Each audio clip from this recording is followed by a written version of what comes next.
Halo teman-teman, kembali lagi ke channel saya di Bertu Sukuriman Gia. Salam budaya, Viva Historia. Nah, pada kesempatan kali ini saya akan mengangkat materi yaitu tentang sejarah munculnya api pada masa praaksara. Nah, berdasarkan data arkeologi, penemuan api itu diperkirakan ditemukan pada 400.000 tahun yang lalu.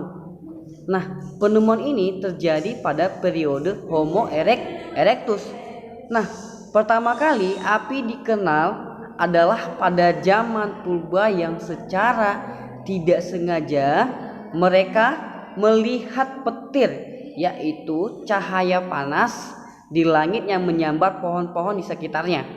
Nah, sehingga api itu pun muncul membakar pohon-pohon tersebut.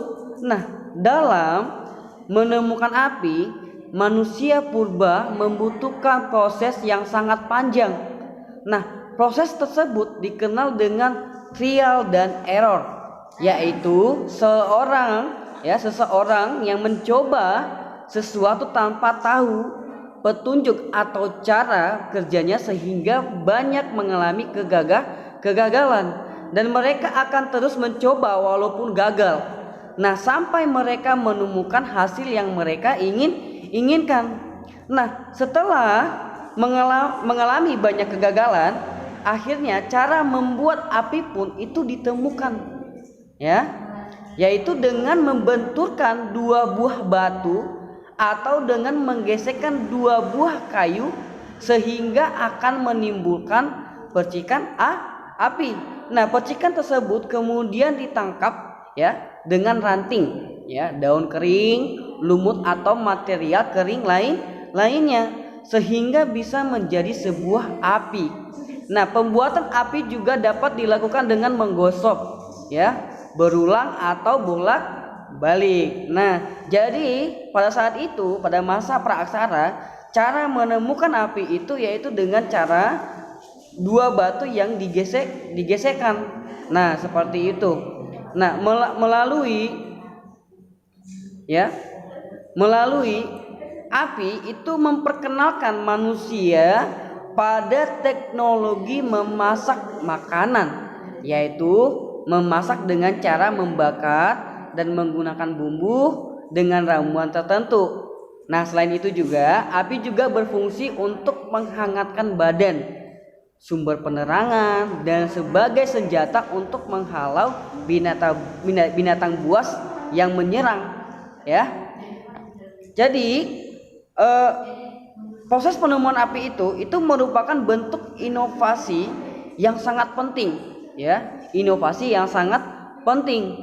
Nah, melalui pembakaran juga manusia dapat menaklukkan alam, seperti membuka lahan atau garapan dengan cara membakar hutan, atau kebiasaan bertani dengan cara menebang lalu membakar. Itu dikenal dengan nama slash atau juga burn. Ini adalah kebiasaan pada zaman kuno yang berkembang sampai sekarang. Nah, penelitian arkeologi di Indonesia sejauh ini belum menemukan sisa pembakaran dari periode ini. Namun bukan berarti manusia purba kala itu belum mengenal api. Nah, beberapa pertanyaan seperti bagaimana cara manusia purba mengenal api, beberapa pertanyaan seperti bagaimana cara manusia purba membuat api pertama kali dan mempertahankan api mereka. Nah, itu ada beberapa pertanyaan. Ada juga yang mempertanyakan apakah mereka membawa api dari satu tempat ke tempat yang lain, bagaimana caranya. Dan pertanyaan-pertanyaan itu belum dijawab oleh para ilmuwan, termasuk kapan pertama kali api ditemukan dan digunakan. Nah, para ilmuwan hanya menemukan, saya jelaskan, para ilmuwan hanya menemukan bekas-bekas penggunaan api pada masa purba, seperti di Swartkrans, di Swartkrans atau di Afrika Selatan. Misalnya, para ilmuwan menemukan fosil tulang berulang, hewan yang dibakar berusia 1,5 juta tahun yang lalu. Artinya api telah mulai digunakan sejak 1,5 juta tahun yang lalu. Nah, di Zhoukoudian atau di Cina, nah juga ditemukan situs Homo erectus yang berusia antara 460.000 sampai 230.000 tahun yang lalu. Nah, di situs itu ditemukan fosil tulang berulang hewan yang dibakar, biji yang ditanak, dan alat-alat bantu lainnya. Nah, akan tetapi sebelum dipastikan manusia purba membuat api atau mengambil dari sumber api alam atau seperti kilat, aktivitas vulkanik dan lain sebagainya, belum dipastikan juga apakah itu api alam atau buatan manusia. Nah, api alam ini yaitu seperti kilat, petir tadi itu kan api dari alam, seperti magma atau gunung meletus itu juga termasuk api bagian dari alam. Nah,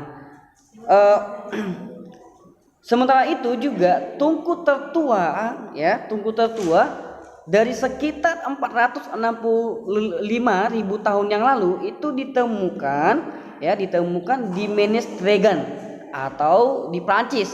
Nah, di tempat itu manusia purba juga diperkirakan menggunakan sebuah kawah orang yang dikelilingi batu berulang kali untuk membantu aktivitas mereka.